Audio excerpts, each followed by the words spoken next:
Ever wondered how a small city-state on the Italian peninsula grew into one of the largest empires in history?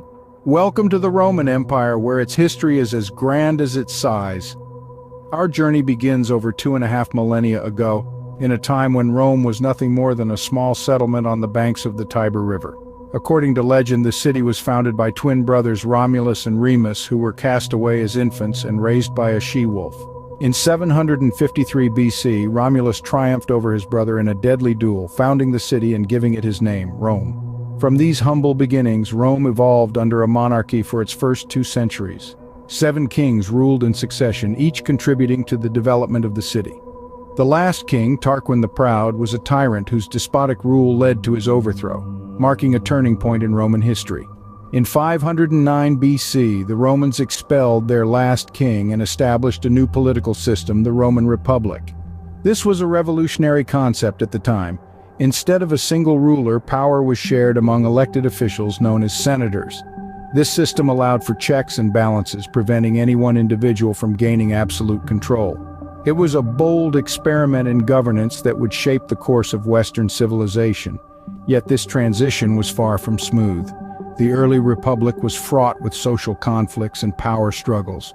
The patricians, or the aristocratic class, held most of the power, while the plebeians, the common people, fought for their rights and representation. Despite these challenges, the republic persisted and Rome continued to grow, gradually expanding its influence over the Italian peninsula. The republic's resilience set a solid foundation for what was to come. The stage was set and Rome was ready to embark on its journey from a city-state to an empire, a journey that would reshape the world in ways unimaginable. So Rome transforms from a monarchy to a republic, setting the stage for a rise to power that the world had never seen before.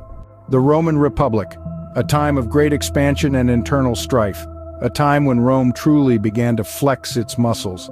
The Roman Republic, founded in the 6th century BC, marked an era of tremendous growth. No longer a small city-state, Rome was on its way to becoming a formidable Mediterranean power. Its expansion began with the conquest of Italy, driven by the Republic's military might. Rome's soldiers, known as legionaries, were citizen soldiers, fighting not for a king, but for the Republic. The military conquests of the Republic were nothing short of remarkable. The Punic Wars, a series of 3 wars fought between Rome and the Carthaginian Empire, are prime examples of Rome's military prowess. Rome emerged victorious, marking a significant turning point in its history. The victory in the Punic Wars not only saw the destruction of Carthage, but also turned Rome into the dominant power in the Western Mediterranean. But Rome was not just about wars and conquests. As the Republic expanded, it had to grapple with its own internal issues. The slave revolt led by Spartacus is one such instance. The revolt, while ultimately unsuccessful, highlighted the growing discontent among the lower classes in Roman society. It was a stark reminder that Rome's prosperity was built on the backs of the enslaved and the disenfranchised. At the same time, the Republic was experiencing political upheaval.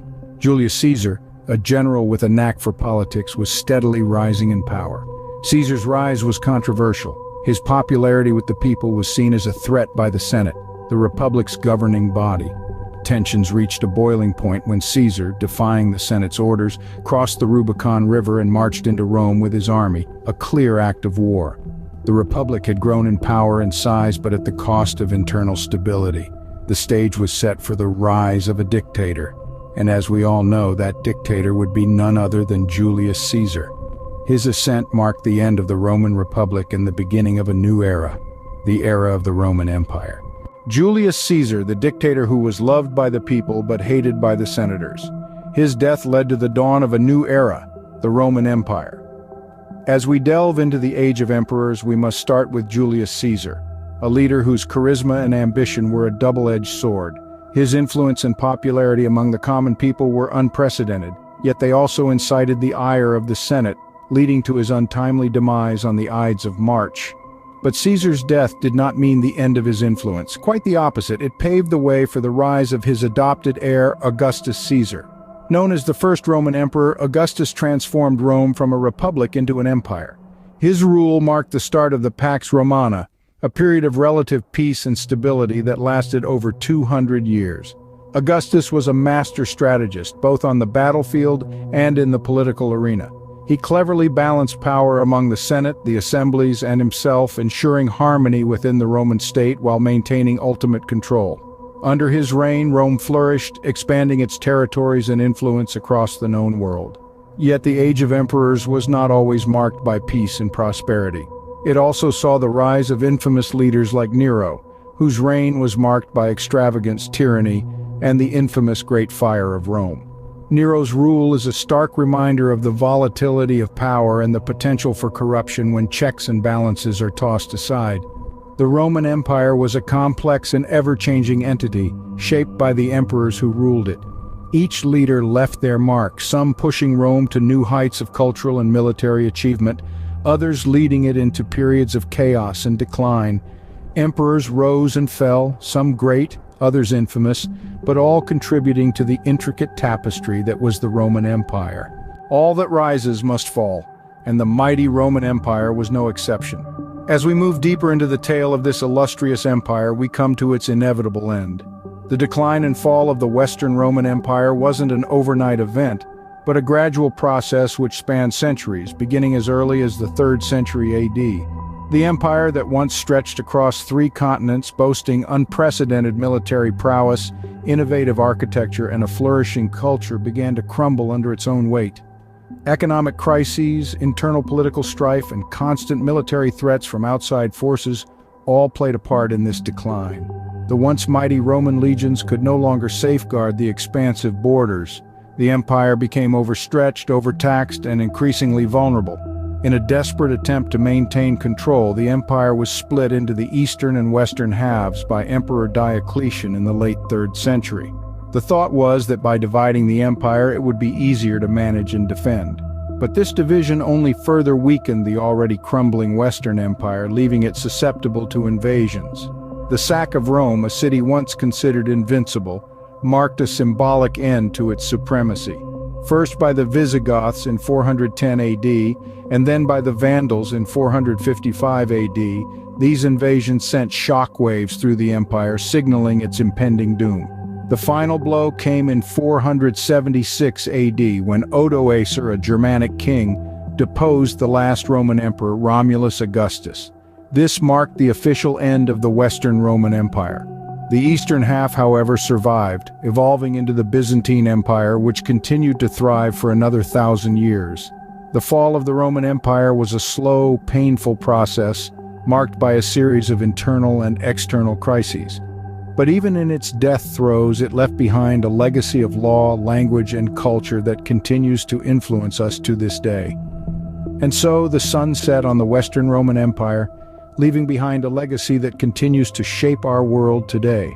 The Roman Empire may have fallen, but its influence continues to echo throughout history. Even after its demise, the Roman Empire left an indelible mark on the world. Its legacy is woven into the fabric of our modern society, and its influence can be seen in many facets of our lives today. One of the most significant areas where Rome's influence is felt is in the realm of law. Many legal systems, especially those in the Western world, have Roman law at their core. The principles of justice, equality before the law, and the right to a fair trial are all Roman concepts that have endured through the ages. The Roman Empire also had a profound impact on language. Latin, the language of the Romans, has deeply influenced many modern languages, especially Romance languages like Spanish, French, Italian, and Portuguese. Even English, though not a Romance language, has borrowed heavily from Latin. Many scientific, legal, and religious terms in English have Latin roots, testament to the far-reaching influence of the Roman Empire. Architecture, too, carries the imprints of Roman genius. The Romans were master builders, creating monumental structures that still inspire awe today. The use of arches, domes, and concrete are Roman innovations that revolutionized architecture. Today, these elements are integral to the way we construct buildings, bridges, and roads. In the sphere of government, the Roman Empire pioneered a system of governance that has influenced many modern democracies. The concept of a representative government where citizens elect officials to make decisions on their behalf has its origins in the Roman Republic. But perhaps the most enduring legacy of Rome is its influence on Western civilization. The values, institutions, and culture of the West owe much to the Roman Empire. Our notions of citizenship, public service, and civic duty all have roots in Roman society. The Roman Empire, a testament to human ambition, a story of rise and fall, and a legacy that continues to shape our world. This is the story of Rome.